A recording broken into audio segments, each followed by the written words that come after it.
राज ठाकरे आणि उद्धव ठाकरे या दोन ठाकरे बंधूंना एकत्र आणण्याचं वचन मी बाळासाहेब ठाकरे यांना दिलेलं आहे आणि त्यामुळे या प्रयत्नामध्ये माझं राजकारण संपलं तरी चालेल, परंतु या दोन बंधूंना मी एकत्र आणेन असं बाळा नांदगावकर यांनी आज माझा कट्ट्यावर बोलताना सांगितलंय। विक्रम आणि वेताळ ती गोष्टी होते ना, त्याच्यामध्ये तो विक्रम आपला हट्ट सोडत नाही, तो आपलं खांद्यावर ते घेऊन परत जातो असं जे आहे ना, तर मला तुमच्यामध्ये तो विक्रमच दिसायला लागला। तो हट्ट सोडत नाही, दोघांना एकत्र आणण्यासाठी। कसं आहे की मी ज्याला पक्ष सोडला, हा विषय तर येत नव्हतं पण तू आणलाच, ज्याला मी पक्ष सोडला मी एकमेव माणूस आहे। मग भुजबळ असो, नारायण असो, गणेश नाईक असो की आणखीन कोणी, बाळासाहेबांना सांगून कोणी पक्ष सोडून गेला नव्हता।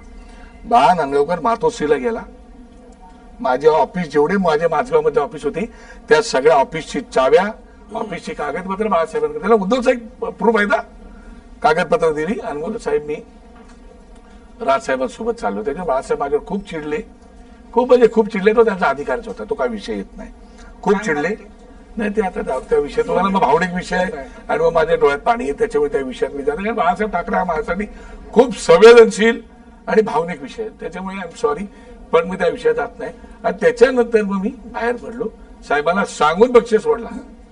त्याच्यानंतर त्याला उद्धव साहेबांना लीलावतीला ऍडमिट केलं, लीलावतीला ऍडमिट करून उद्धव साहेब शनिवारी मला वाटतं राजसाहेबांनी त्यांना घरी सोडलं गाडीतून, सोमवारी बाळासाहेबांना ऍडमिट केलं, सोमवारी की मंगळवारी बाळासाहेबांना ऍडमिट केलं।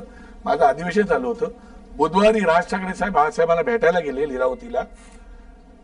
मी अधिवेशनाचा त्या दिवशी आमचा शेवटचा दिवस होता, पृथ्वीराज चव्हाण मुख्यमंत्री होते आणि चहा पाण्याचा कार्यक्रम असल्यामुळे मी राजसाहेबांसोबत जाऊ शकलो नाही। बाळासाहेबांनी राजसाहेबांना वाटतं विचारलं, मला माहित नाही, मी रात्री अधिवेशन चहा पाणी संपल्यानंतर मुख्यमंत्र्यांचं आपला रवी म्हात्रे, तुम्ही रवी म्हात्रेला फोन केला, विचार रवी म्हात्रेला फोन केला, म्हटलं रवी कसे आहेत रे साहेब? तर म्हणले रवी साहेब चांगले आहेत, तू कुठे आहेस? तर म्हणले रे अधिवेशनाला। अरे बाळासाहेबांनी तुला विचारलं, राजसाहेबांना विचारलं बाळा नाही आला का? त्यावेळेला माझ्या डोळ्यातून पाणी आलं की अरे माझा नेता ह्या हॉस्पिटलला ऍडमिट असताना बाळा नांदगावला ऍडमिट करतो, याच्यापेक्षा आणखी मला भाग्य काय पाहिजे? तो मी पक्ष सोडून गेलेला माणूस, राज ठाकरे सोबत गेलेला माणूस असताना सुद्धा बाळासाहेबांनी मला विचारलं, म्हटलं मी कधी भेटायला साहेबांना? तो मग ते बोलले नाही तू कधी पण ये।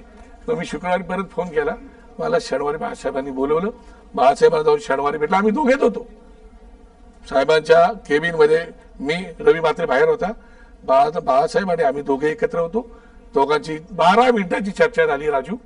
त्या 12 मिनिटात बाळासाहेब जे काय बोलले ते माझ्या अंतःकरणाला माहिती आहे काय। आणि त्याच्यानंतर डॉक्टर विजयकर आयुर्वेदाचे ते दादरला राहतात, त्यानंतर ते आले, 12व्या मिनिटाला मला बाळासाहेबांना जय महाराष्ट्र केला आणि त्यावेळेला बाळासाहेब परत बोलले होते की बाळा बरं होईल ना, राजा आणि दादू त्यांना दादूच बोलायचे, राजा आणि दादू एकत्र आलं तर खूप चांगलं होईल बाळा। म्हटलं नाही साहेब मी नक्की प्रयत्न करणार, आणि तो प्रयत्न मी बाळासाहेबांना, त्याच्यानंतर बाळासाहेबांची माझी काय भेट झाली नाही, त्यानंतर बाळासाहेबची गेलेच निघून, तुम्ही माझी आणि त्यांची झालेली शेवटची भेट लीलावतीमध्ये, आणि त्यावेळेला मी बाळासाहेबांना त्यावेळेला शब्द दिला होता आणि म्हणून हा केलेला प्रामाणिक प्रयत्न आहे राजू, त्याच्यात माझा काहीच स्वार्थ नाही। या दोघं भावंड एकत्र येऊन माझं राजकारण संपलं तरी चालेल, पण हे दोघं भाऊ महाराष्ट्रासाठी आणि मराठी माणसासाठी एकत्र यावीत एवढीच माझी भावना आहे, त्याच्या पलीकडे माझा काही स्वार्थ नाही, कळलं?